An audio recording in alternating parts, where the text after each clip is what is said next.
Hey, everybody. Name's Emma, and if you've got a minute, I've got a tale that's a bit of a roller coaster, one that dives into love, betrayal, and a fight for dignity. Before we dive into the deep end, let me set the stage and introduce you to the cast of this little drama of mine. It starts with me, Emma. Born into what many would call privilege, with a silver spoon and all that jazz. But despite the cushy start, I was raised to value hard work over handouts. My dad's the king of the engine additive world, a self-made man who turned a niche into an empire. Mom's no slouch either, she built a beauty salon empire from the ground up, making her name synonymous with style. Their divorce when I was 19 could have been messy, but they kept it classy, splitting everything down the middle while somehow maintaining a friendship. Dad stayed single, content with his business and bachelorhood, while Mom remarried but didn't expand the family beyond me. Enter Jake, stage right. My husband, or as I've come to think of him, the catalyst of my personal upheaval. We got hitched when I was fresh out of college, after I landed a job teaching music to kids with more energy than sense. Life seemed pretty sweet until we hit a bump, I got pregnant, and suddenly, Jake's true colors started to bleed through. One lazy Sunday, sprawled on the couch with his feet up, Jake casually lobbed the grenade into our life. Emma, babe, why don't you just quit your job? Stay at home with the baby. We'll manage. I nearly choked on my tea. Quit my job? Jake, you know we can't afford that on your salary alone. Plus, I love my work. He waved a hand dismissively, a smirk playing on his lips. Come on, Em. It's not like we're ordinary folks. Your dad's loaded. A little help from him, and we're golden. I felt my blood boil. That's not the point, Jake. I'm not tapping into my parents' wealth for our day-to-day. We agreed to live within our means. But Jake wouldn't let it go. Over dinner, in front of his parents no less, he brought it up again. Emma's considering taking some time off work, you know, with the baby coming and all. His mom, Carol, a woman with a sharp tongue and an eye for advantage, jumped in. Oh, that's wonderful. With Emma's family, you two don't have to worry about a thing. I clenched my fork a little tighter, trying to keep my cool. Actually, we haven't decided anything. And we intend to manage on our own, thank you. Jake's dad, Frank, never one to miss a beat, chimed in with a chuckle. Why play the hard way, Emma? A little help from your folks, and you could be living easy. Why waste that opportunity? The conversation spiraled from there, with Jake and his parents painting grand pictures of a life lived on my parents' dime. Every word felt like a betrayal, twisting the knife a bit deeper. They didn't see me, they saw a ticket to an easy life. That night, lying in bed next to Jake, I couldn't shake the feeling of isolation. Jake, do you really think we should be relying on my parents like that? I whispered, hoping for some sign I'd misread the situation. He rolled over, facing me with those eyes that once melted my heart. Emma, it's not about need. It's about what's smart. Your parents can afford it, and we deserve a break. Why not take it? Deserve. That word echoed in my head long after Jake had drifted off to sleep. It was clear we were on different paths, with different values. I lay awake, staring at the ceiling, wondering how I'd missed the signs, and where we went from here. After that first clash with Jake about money and pride, I thought maybe, just maybe, we'd find our way back to the same page. But, oh, was I wrong? Enter the in-laws, stage left, with their own special brand of chaos. Jake's folks weren't exactly the poster children for self-reliance. They had this way of sniffing out a free meal from miles away, and my family's wealth was like a beacon to them. One evening, we're all sitting around our cramped living room, and Frank's going on about this new business opportunity that just needed a small investment to get off the ground. So, Emma, darling, Carol starts, her voice dripping with that fake sweetness that could give you cavities. With your family's resources, I bet you could easily help us out. It's such a sure thing. I tried to keep my cool, really I did. Carol, Frank, I've told you before, we're managing our finances independently. My parents' money isn't part of this equation. But Frank, oh, he's got the persistence of a door-to-door salesman. Come on, Emma. It's not like you'd feel it. What's a few thousand to your dad? He probably spends that on golf in a weekend. The audacity floored me. Here they were, sitting in our home, eating our food, and they had the guts to treat my family's hard-earned money like it was theirs for the taking. Jake tries to play mediator. Maybe they have a point. It's just a loan, right? We could help out family. Family? I nearly choked on the word. Jake, when did we decide it's our job to bankroll your parents' dreams? The room went ice cold. Carol, not one to let a moment of drama go by unexploited, piped up. Well, I never. Here we thought family helped each other out. But if you're going to be stingy. Stingy? Now, I was seeing red. Working for what you have isn't being stingy, Carol. It's called being responsible. Maybe you should try it sometime. Frank tried to smooth things over, but the damage was done. Look, Emma, no need to get upset. We're just talking here. Talking, right. I couldn't hide my sarcasm. Seems like all we ever do is talk about how my family can solve your problems. That night, after they finally left, with Jake apologizing for his parents' misunderstanding, I lay awake, staring at the ceiling. It wasn't just a misunderstanding. It was a full-on invasion of our lives by two people who saw me not as a daughter-in-law, but as a walking, talking ATM. After our little Lily came into this world, life took a turn I didn't quite expect. You'd think the arrival of a grandchild would bring out the best in people, right? Well, not so much with Jake's folks. They showed up at the hospital with what had to be the cheapest onesie from the discount bin. It still had the clearance sticker on it. But when my folks came through with a beautiful hand-knit blanket and some top-notch baby gear, you'd have thought World War III was about to break out in that hospital room. Wow, really laying it on thick, aren't they? Carol quipped, eyeing the gifts with a mix of disdain and envy. Must be nice to just throw money around. Bet they could have just gotten you a house instead of all this fluff. Jake chimed in with a chuckle. Yeah, Mom's got a point, Em. Your folks sure don't hold back. A house might have been more practical, huh? My heart sank. Here I was, holding our newborn, and all they could talk about was how my parents should have spent their money.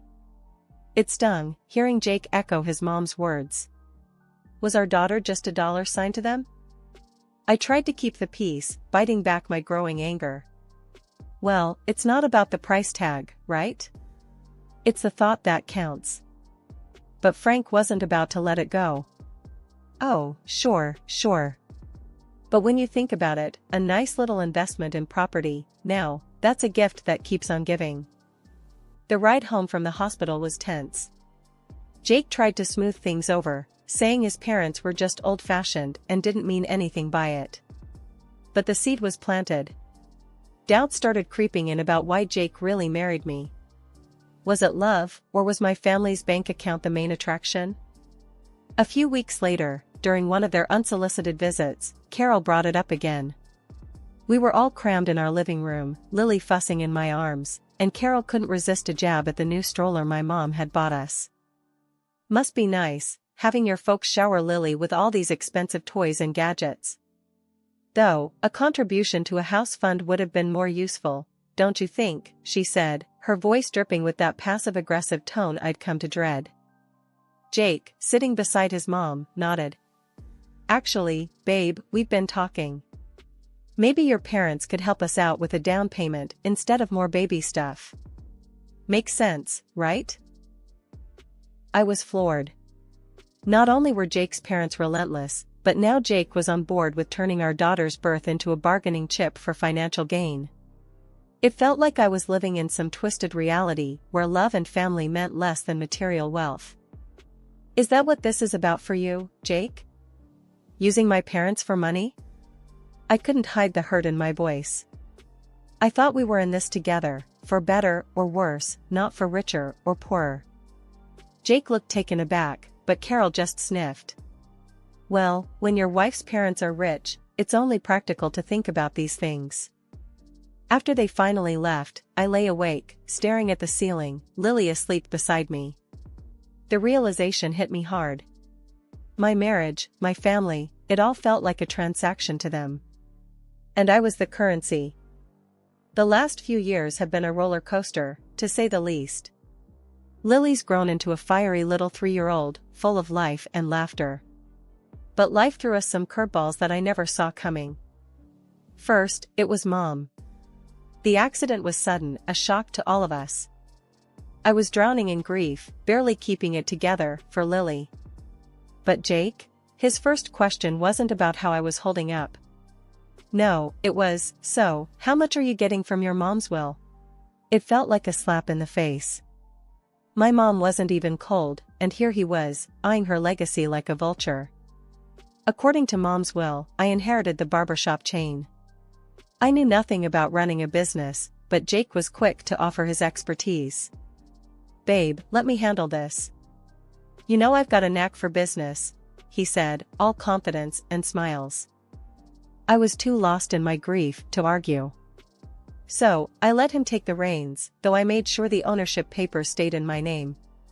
I thought, maybe, just maybe, he could turn things around for us. Then, barely a year later, Dad passed away from a heart attack. Losing both my parents in such a short time broke something in me.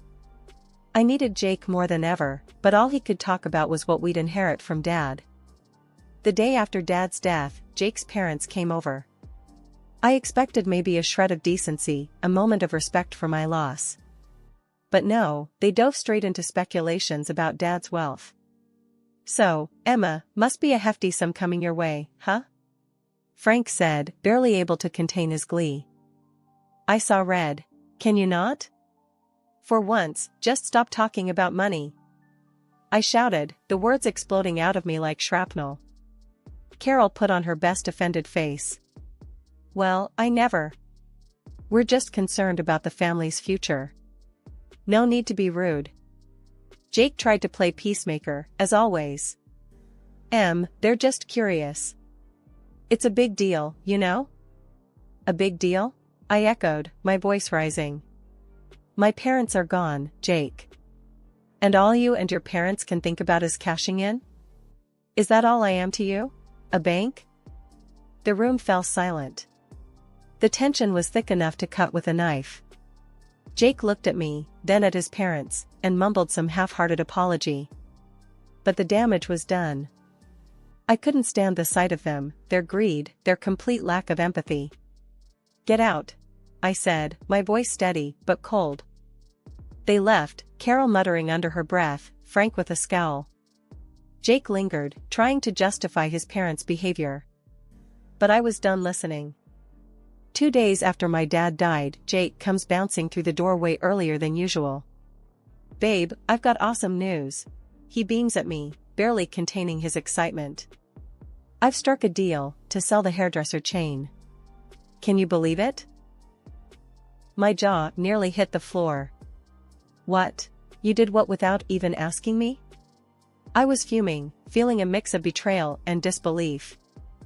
Before we could really dive into it, his folks showed up, ready to party like we'd hit the jackpot. They brought in this feast from some fancy restaurant and a bunch of brochures that screamed high roller. Carol was all smiles, waving those brochures in my face. "Guess what, honey? We've sold the old condo and put down a deposit on a beach house. We're all moving to the coast." I stared at her, feeling like I was trapped in some bad dream. "Hold on. You what?" "Nobody asked me about moving. I don't want to live by the beach, with all that humidity and the winds, with a kid. Are you out of your mind?" Carol just waved off my concerns like I was talking about the weather. "Oh, don't you worry about that. We've also booked a cruise. You should come with us. It'll be fabulous." "Where's this money coming from?" I asked, my patience wearing thin. "Well, darling, with your father's passing and the sale of the salons, money's no object now. We're set for life. Think about it, yachts, private jets. We're living the dream." Carol's eyes were practically sparkling with dollar signs. I turned to Jake, utterly dumbfounded. Why are we even talking about selling my mom's business again? And what's this nonsense about being set for life? Babe, it makes sense. Managing both businesses will be too much. We gotta focus on what's more profitable. It's for our future, for our daughter's future. I couldn't believe what I was hearing.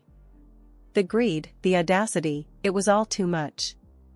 Show me the financials for the salon, I demanded. I want to see everything before we make any rash decisions.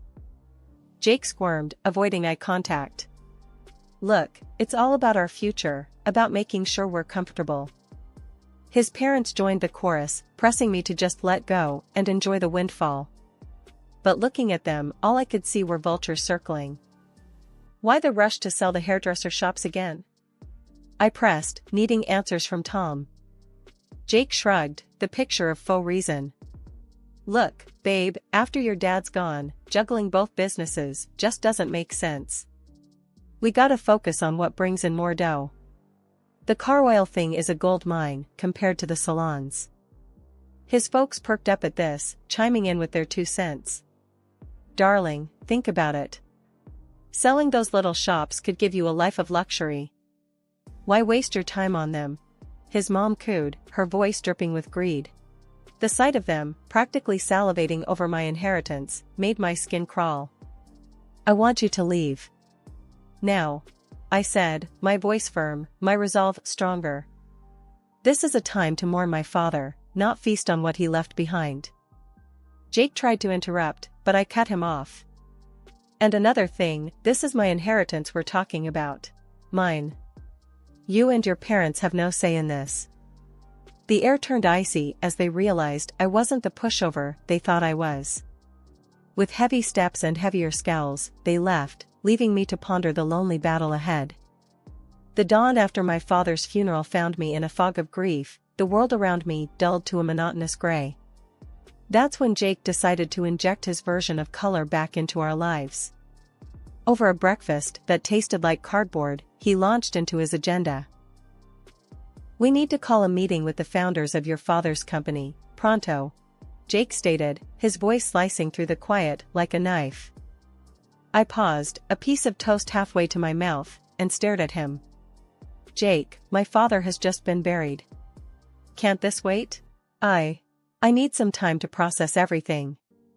He waved off my concerns with a flick of his hand. Time is money, babe. We need to act fast. Frustrated and seeking clarity, I reached out to our family lawyer, asking for a breakdown of the barbershop chain's status and a primer on my father's business dealings. Information, I hoped, would give me some ground to stand on.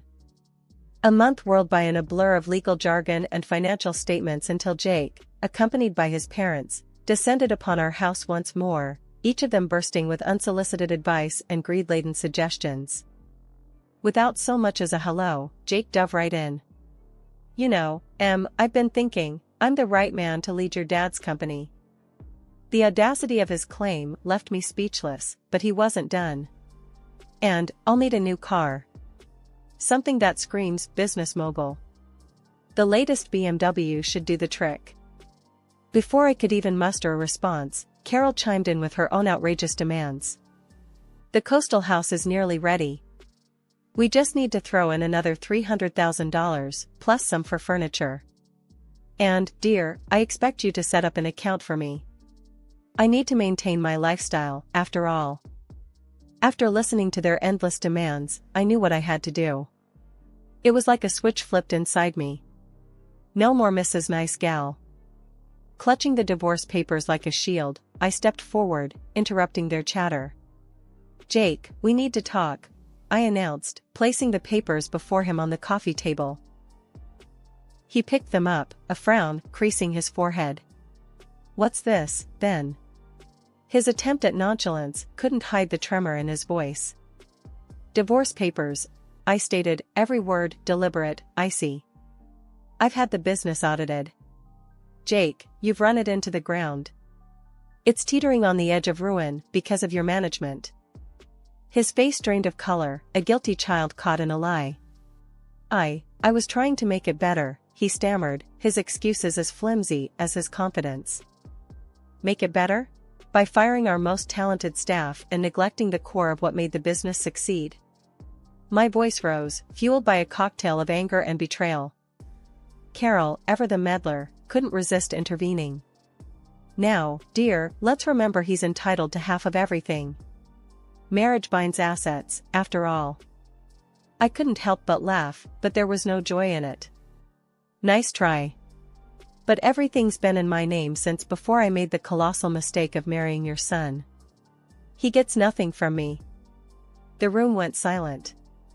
They were stunned, their grand schemes shattering around them. And another thing, I added, staring Jake down. You're going to pay back every penny you've cost the business. Every single penny. When the reality of the divorce finally hit Jake, his reaction was to desperately grovel, pleading with me to reconsider.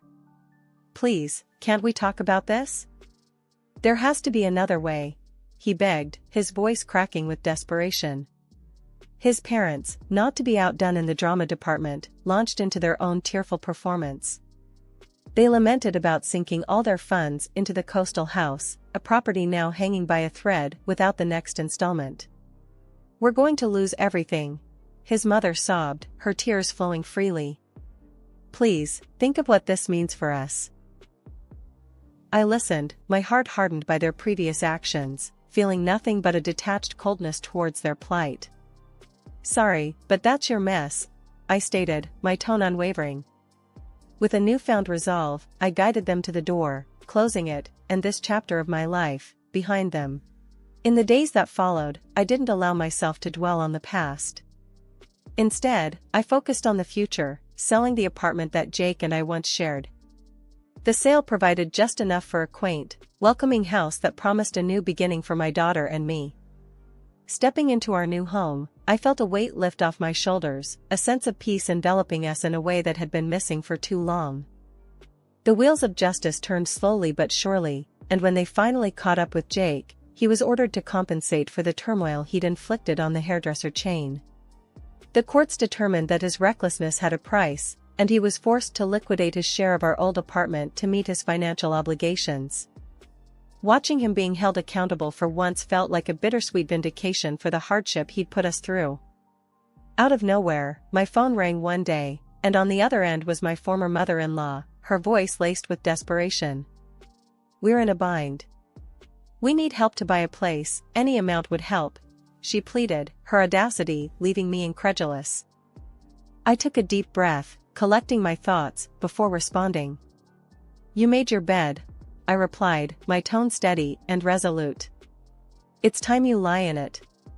Ending the call, a mix of emotions washed over me, anger at their continued sense of entitlement, but also a profound sense of freedom from their clutches.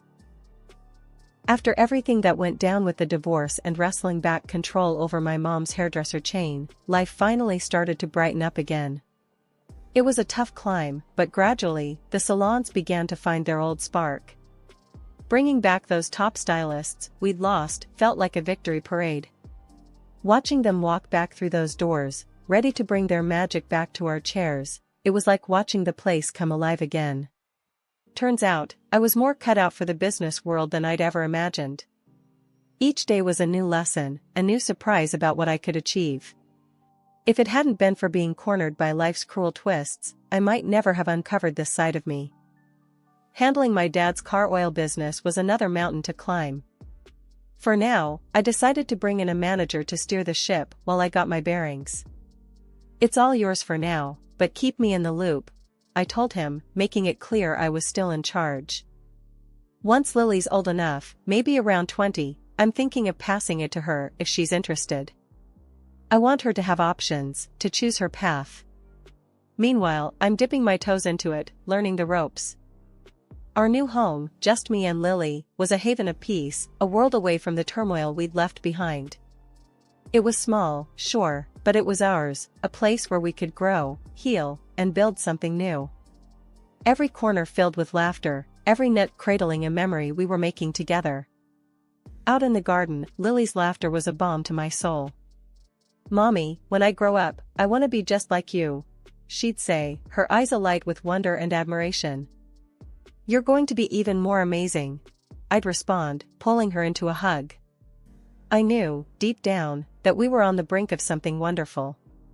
Together, we were unstoppable, ready to meet whatever the future held with open arms and hopeful hearts.